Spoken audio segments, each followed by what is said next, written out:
할렐루야. 이런 옛날 이야기 하나가 있습니다. 옛날에 맹생원이라는 사람이 살고 있었는데 죽어서 저 세상에 가시죠. 이제 심판을 받기 위해서 심판관 앞에 서게 되었는데 심판관이 뜻밖에도 이런 질문을 던지죠. 그대의 마지막 소원이 무엇인가? 그래서 이 맹생원이 고민을 했습니다. 깊이 생각을 하다가 그리고 이제 대답을 했습니다. 이 세상에 살면서 많은 고생만 하다가 나는 이곳에 왔습니다. 한 번만 저를 세상에 다시 보내주셔서 아무 근심 걱정 없이 몇 년만이라도 살 수 있도록 도와주실 수는 없겠습니까? 양귀비 같은 색시와 결혼해서 살아보고 싶습니다. 지혜롭고 총명한 아들도 몇 명 낳게 해주시고 논밭도 좀 넉넉하게 해주시고 똑똑하고 힘센 그 모습도 좀 붙여주셔서 근심 걱정 없이 몇 년만이라도 살게 해주세요. 이렇게 소원을 말을 했지요. 그 이야기를 다 들은 심판관이 껄껄대고 웃었습니다. 그러면서 말하기를, 이 사람아, 세상에 그런 자리가 있으면 내가 내려가지 당신을 왜 보내겠는가? 이렇게 말했다고 그러죠. 사랑하는 성도 여러분, 정말 우리는 평생을 근심, 걱정에 쪼들리면서 살아야 하는 것일까? 양귀비 같은 색시에 지혜롭고 총명한 자녀들과 살아갈 수는 없을까? 논밭도 좀 넉넉하고 거기에 똑똑하고 힘센 모습이 있어서 풍요롭고 좀 떵떵거리면서 근심, 걱정 없이 살 수는 없을까? 정말 우리가 사는 세상은 행복이란 없는 것일까? 저는 이런 생각이 듭니다. 하나님은 인간의 삶을 근심, 걱정에 가난하게 하셨을까?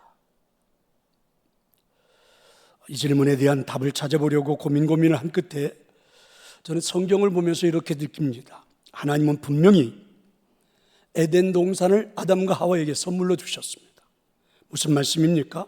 풍요롭고 사랑하며 능력 있는 삶을 살 수 있는 환경을 만들어 주셨습니다.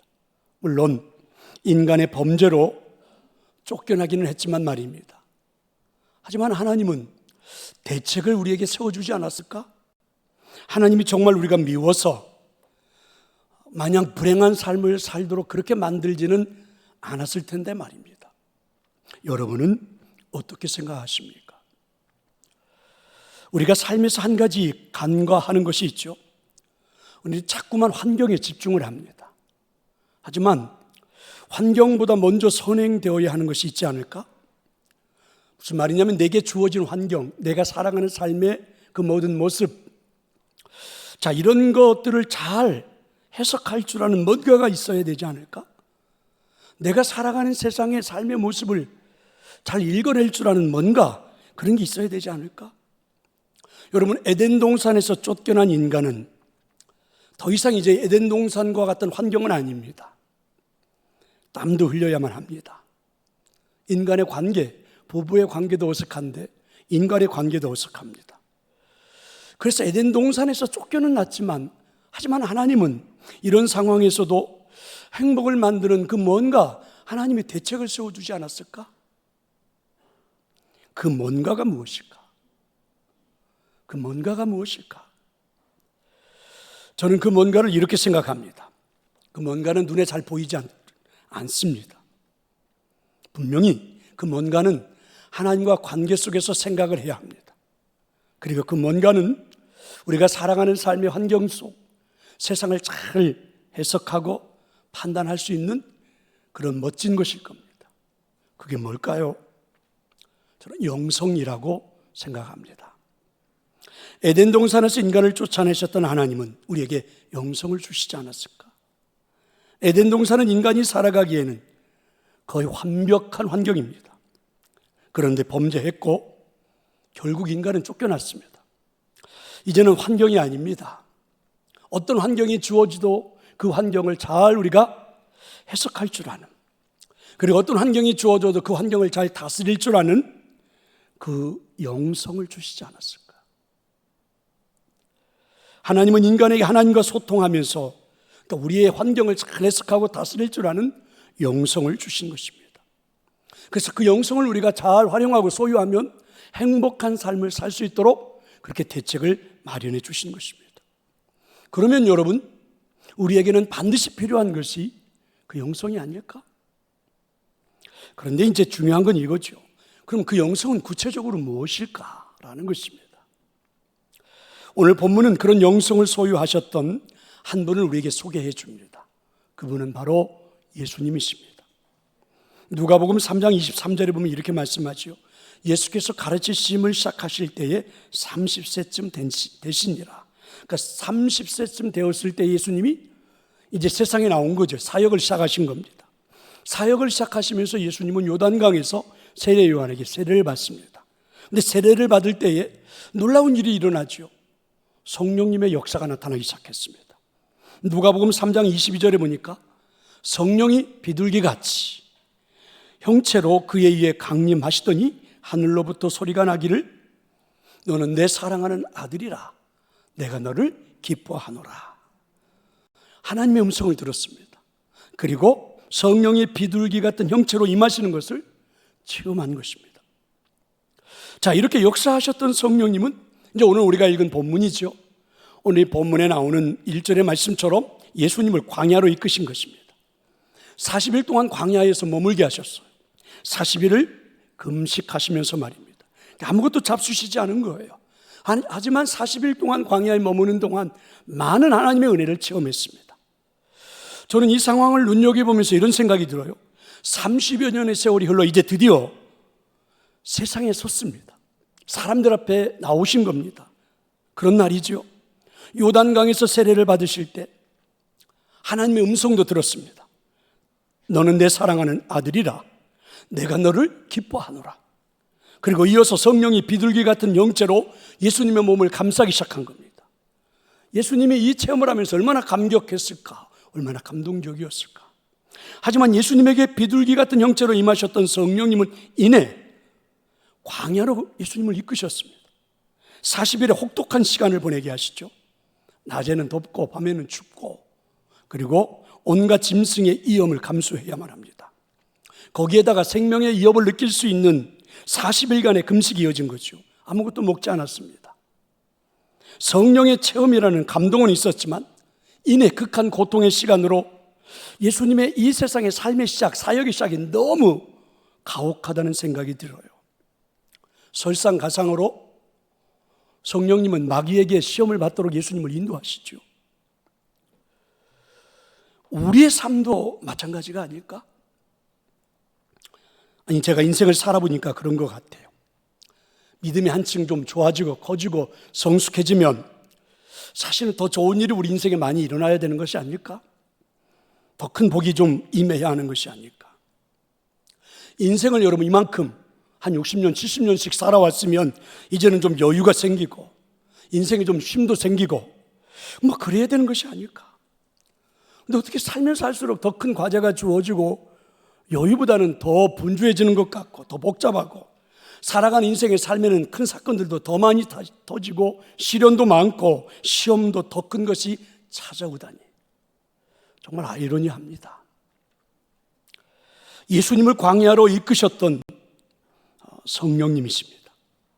하지만 성령님은 혹독한 광야 생활 40일을 승리하도록 인도하시죠. 이제는 마귀의 시험도 감당케 하십니다. 자, 그런 예수님의 상황을 조금만 더 보면 현재 예수님은 40일간 금식하셨습니다. 예수님이 있는 장소는 광야입니다. 어디서도 배고픔을 해결할 수가 없습니다. 다만 40일의 혹독한 훈련을 통해서 예수님에게는 아무것도 없는 이 광야에서도 배고픔을 해결할 수 있는 능력은 충분히 체험하게 하신 겁니다. 갖게 하신 거죠. 이 상황을 잘 알고 있는 마귀는 유혹하기 시작했습니다. 저도 성지순례를 통해서 가보았는데 이 광야에서 보이는 것은 그저 여기저기 널브러져 있는 돌멩이들밖에 없습니다. 당신의 능력 정도라면 이 돌을 떡으로 만들어 먹고 배고픔도 해결할 수 있다고 마귀가 속삭이기 시작하죠. 돌멩이가 떡이 되는 능력을 예수님 당신은 소유한 것이라고, 갖고 있는 것이라고, 한번 체험해 볼 수 있는 좋은 기회라고 속삭이는 겁니다. 그렇습니다. 40일간의 혹독한 광야 시간을 이제는 멋지게 마무리할 수 있는 시간이죠. 매우 타당하게 보이는 마귀의 유혹이죠. 그러니까 마귀의 유혹은 한번 환경을 극복해보라, 너한테는 그런 능력이 있다, 한번 해보라는 그런 이야기입니다. 하지만 예수님은 마귀의 속삭임을 듣고 무엇을 생각하십니까? 그러니까 마귀가 유혹하는 이야기는 충분히 현실적인 이야기, 타당한 이야기입니다. 그럴 수 있는 상황처럼 보입니다. 하지만 예수님은 이것보다는 더 뭔가에 깊은 생각을 하시죠. 현실적인 상황보다는 뭔가 더 깊은 생각에 잠기십니다. 그리고 배고픔 앞에서 예수님은 생각했던 그 모든 것들을 이제는 외치기 시작합니다. 예수님 외치는 그 소리가 매우 감동적이죠. 예수님 이렇게 말씀하십니다. 사람은 떡으로만 사는 것이 아니다. 할렐루야. 사람은 떡으로만 사는 것이 아닙니다. 음식을 먹지 않으면 굶주림이 찾아오고 힘들어지는 건 사실이죠. 여러분, 배고파지면 어떤 사람은 이성도 잃어버립니다.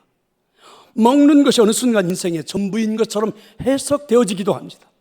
하지만 떡으로만 인생을 살고 싶었다면 예수님은 그냥 나사렛촌에서 그럭저럭 살면 돼요. 떡으로만 인생을 살고 싶었다면 굳이 부모님 곁을 떠날 필요도 없습니다. 주어지는 상황에서 먹고 사는 것에만 몰두하면 되지요. 하지만 예수님은 이 땅에 떡으로만 살기에 오신 분이 아니십니다. 비록 40일간의 금식을 통해 극심한 배고픔, 어쩌면 이 배고픔 속에 죽음을 생각해야 될 만큼 위협적인 순간이라 할지라도 그 속에서 인간의 목적을 보는 거죠. 이걸 뭐라고요? 영성이라고 하는 겁니다. 30세가 되어 부모 곁을 떠나 세상에 나오는 순간 예수님은 떡으로만 사는 삶이 아닌 그 이상의 것을 생각하는 겁니다. 바로 십자가의 삶입니다. 영혼을 구원하는 일입니다. 하나님이 수천 년 동안 그렇게 이루시고자 하셨던 그 하나님의 소원을 이루시는 나의 삶의 목적을 보기 시작한 거죠. 이게 바로 영성을 소유한 예수님의 모습입니다. 사랑하는 성도 여러분, 영성을 소유한 예수님이 배고픔이라는 환경을 잘 해석하는 모습을 보면서 어떤 생각을 하십니까? 우리가 교회에 나오는 것은 어떤 의미입니까? 우리가 하나님을 섬기는 것은 어떤 의미입니까? 이런 것이 아닐까요? 사람은 떡으로만 사는 것이 아님을 선포하는 것이 아닐까? 적어도 저와 여러분도 우리 삶에서 나는 떡으로만 인생을 살지는 않겠다고 여러분 우리들도 마귀에게 선포하는 것은 아닐까? 그 이상의 무엇을 위해서 우리들도 살아가겠다고 선포하는 것이 이 자리 예배하는 자리요, 오늘 우리가 신앙인이 된 것이요, 그게 바로 교회를 다니는 이유가 아닐까? 물론 떡을 먹어야 우리도 살 수 있는 것은 현실입니다. 그것도 맛있는 떡, 더 좋은 떡, 충분한 떡이 있어야 하는 것은 여러분 타당한 이야기죠. 절대로 비현실적인 이야기가 아닙니다. 대부분의 사람들이 그렇게 살아요. 맛있는 떡, 좋은 떡 많이 먹으려고. 우리가 사는 세상은 그런 곳입니다. 밖에 나가보면 대부분이 다 그렇게 인생을 살아갑니다. 지금 우리는 그런 현실에서 살고 있는 거죠. 하지만 영성을 소유한 신앙인이라면 적어도 예수님을 구주로 영접하고 오늘도 이 기도의 자리, 예배의 자리에 앉아, 교회의 이 자리에 앉아 예배하는 우리라면 예수님처럼 선포할 수 있어야 하지 않을까? 나는 떡으로만 살고 싶지는 않소, 이렇게 말입니다. 적어도 내 인생은 떡을 얻기에 살고 싶지 않다고 말할 수 있어야 되는 것 아닐까? 여러분이 바로 예수님을 영접했다고 하는 것이 바로 그런 게 아닐까? 오늘 여러분 교회를 바른 이유가 그게 아닐까? 예배의 자리에 앉은 것은 바로 그런 것이라고 저는 믿습니다.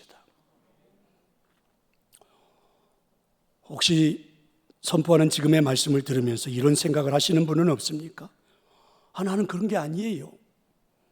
내가 교회를 잘못 찾아온 것 같다고, 나는 떡으로만 살고 싶다고, 혹시 그렇게 생각하는 것은 아니죠. 적어도 여러분, 극심한 배고픔의 고통 속에서도 떡으로만 살고 싶지 않아요, 이렇게 고백을 할 수 있는 그런 영성을 저는 여러분이 소유했다고 믿습니다. 성도 여러분, 에덴 동산에서 쫓겨난 인간이지만 행복한 인생을 살아가도록 하나님께서 이런 영성을 소유하게 하신 것입니다. 먹는 것을 걱정하지 않아도 되는 풍요로운 환경이 있는 에덴 동산에서 쫓겨난 우리에게 적어도 극심한 배고픔 속에서도 떡으로만 사는 것이 아니라고 외칠 수 있는 그런 영성을 소유하게 하신 거죠. 40일을 굶주리면 거의 죽음 직전까지 몰리는 환경에서도 인간의 삶은 떡으로만 사는 것이 아니요, 이렇게 외칠 수 있는 영성을 소유하게 하신 것입니다. 왜 그렇습니까? 행복한 인생을 위해서입니다.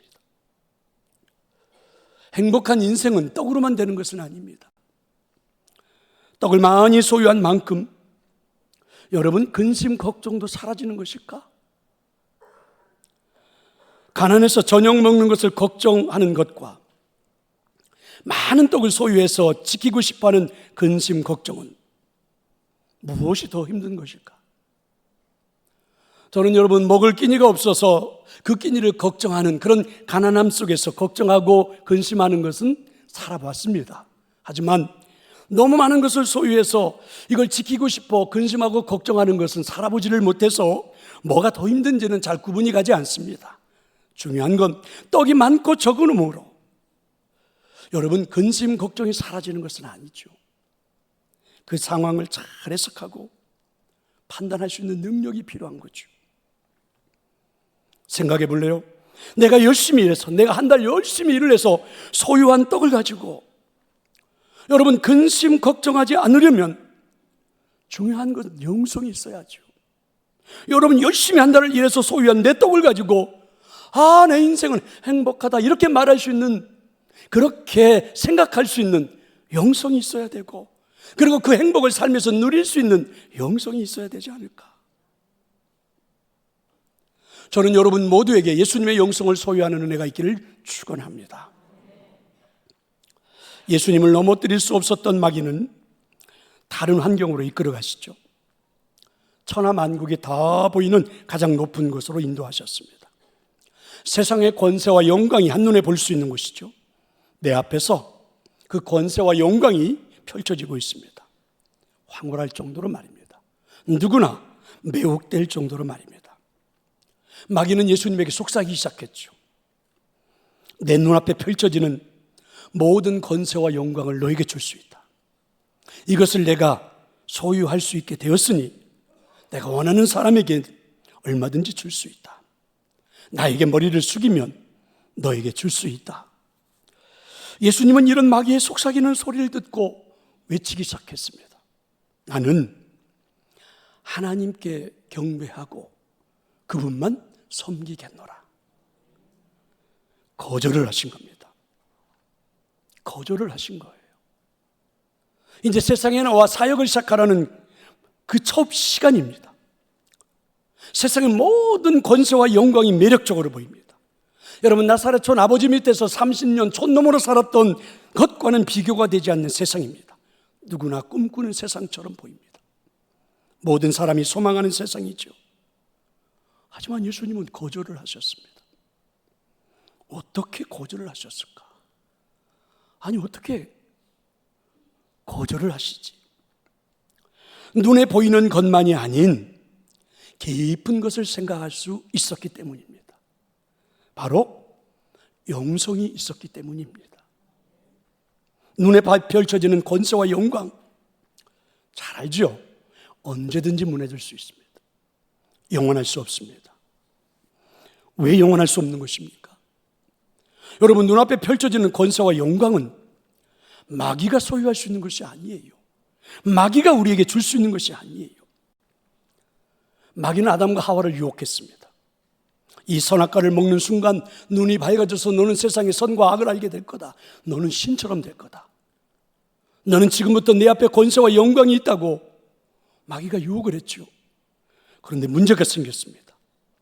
그 유혹에 넘어갔던 아담은 여러분 권세와 영광은 소유하지 못한 채 오히려 범죄자가 되어 에덴 동산에서 쫓겨나는 신세가 되어버렸죠. 그런데 여러분 이상하지 않습니까? 이 지구상에 존재했던 수없이 많은 사람들이 아담과 똑같았습니다. 아담처럼 되어버렸습니다. 예수님이 거절하시면서 고백했던 말씀에 우리는 귀를 기울여 봐야 합니다. 하나님만 경배하고 다만 그분을 섬기라. 그렇습니다. 권세와 영광은 하나님만이 줄 수 있는 것이죠. 그리고 하나님이 주실 때 그건 우리들의 인생의 삶의 허상이 아닌 행복을 만들어낼 수 있는 것입니다. 우리가 사는 세상에는, 그리고 내 눈앞에 펼쳐지는 이 세상에는 권세와 영광이 너무너무 매력적입니다. 내가 저 힘을 소유할 수만 있다면 얼마나 좋을까? 저런 영광을 한 몸에 받을 수만 있다면 원이 없겠다. 이런 생각들이 온통 우리 인생을 사로잡습니다. 많은 돈을 소유한 분들이 부리는 권세가 사실 너무 매력적으로 보일 때가 많죠. 돈만 있으면 뭐든지 다 되는 것처럼 보입니다. 성공에서 소유한 영광은 정말 부럽기 한이 없습니다. 하지만 그 권세가, 영광이 근심 걱정도 사라지게 할까? 늘 행복한 삶을 누리며 살게 할 수 있는 것일까? 가끔은 충격적인 소식을 듣습니다. 권세와 영광을 한 손에 한 몸에 다 소유한 사람이 자살을 하죠. 한순간 세상에서 추락을 해요. 결국 이들이 소유했던 권세와 영광은 거짓이었어요. 여러분, 행복이 아니었습니다. 마치 사탄이 내가 이런 권세와 영광을 소유했는데 너에게 줄 수 있다 이렇게 말하는 건 거짓말이잖아요. 그런 것처럼 말입니다. 권세와 영광은, 우리 인생의 행복을 누릴 수 있는 권세와 영광은 유일하게 하나님만이 줄 수 있는 것입니다. 성도 여러분, 물론 권세와 영광을 소유한 분들이 부러운 것이 사실이죠. 철따라 해외여행이고, 철따라 맛있는 것, 철따라 예쁜 옷, 철따라 좋은 것, 부럽습니다. 휴가철마다 화로운 시간을 보내는 것, 분명히 여러분 매력적으로 보이죠. 지금 휴가철이 왔는데, 지금 휴가철인데 도대체 여러분 어디 갈 데가 없어가지고 이 자리에 와서 앉아 있는 겁니까? 여러분, 휴가철이 됐는데도 어디 갈 데 하나 없어가지고 그냥 빈둥빈둥 거리고 있는 내가 구질구질한 것처럼 보이는 것도 사실이죠. 젊은이들이 그렇게 이야기합니다. 나 그런 구질구질한 인생 살고 싶지 않다고 말입니다. 그래서 결혼도 안 하고, 그래서 아이도 안 낳고 그냥 그렇게 살고 싶다는 겁니다. 타당한 이야기처럼 들리지요. 절대로 비현실적인 이야기가 아니에요. 대부분의 사람들이 꿈꾸는 삶이에요. 우리가 사는 세상은 그런 곳입니다. 지금 저와 여러분은 그 현실에서 살고 있는 거죠. 하지만 그렇게 해서 소유한 권세와 영광을 가지고 있으면, 그리고 그렇게 호화스러운 인생을 살면 걱정, 근심이 사라지는 것일까? 몇백만 원 하는 호캉스를 한번 해보고 나면 근심, 걱정이 다 사라질까? 내 평생에 한 번을 해볼 수 있을지는 모르겠지만, 제가 여러분 모르겠지만 했으니까 할 수도 있다는 이야기입니다. 그거 한번 하면 사라지는 걸까? 행복한 삶이 막 오는 걸까? 그거 한 번만 살면 내 사랑하는 아내가 평생 나한테 바가지를 안 긁을 수 있을까?